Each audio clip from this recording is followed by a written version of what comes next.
পরিবর্তন কাকে বলে জানিস? তাহলে শুন, তোর মেসেজের অপেক্ষায় বসে থাকা মানুষটা এখন আর কারো মেসেজের রিপ্লাই করে না। তুই কখন ফেসবুকে অ্যাক্টিভ হবি সে আশায় বসে থাকা মানুষটা এখন নিজেই ভালো করে ফেসবুকে অ্যাক্টিভ থাকে না।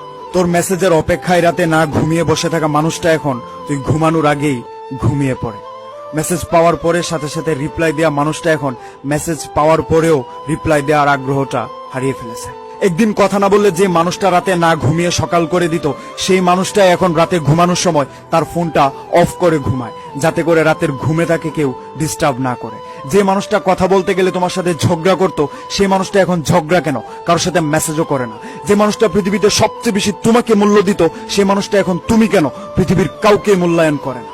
দুঃখ সুখ সবার জীবনে থাকে, কেউ প্রকাশ করে কেউ করে না। তবে হ্যাঁ, আমি প্রকাশ করি। তার মানে এইটা নয় তোর প্রতি এটা আমার দুর্বলতা। একটা কথা মনে রাখবে, এটা তোর প্রতি আমার আবেগ কমে যাওয়ার আগাম বার্তা। কোনো একজন জ্ঞানী লোক বলেছিল যে অতীত থেকে কিছু শিখো, তাহলে জীবনে অনেক কিছু করতে পারবে।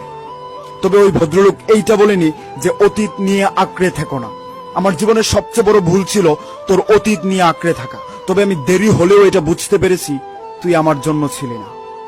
ভালো থাক দূরে। Good bye.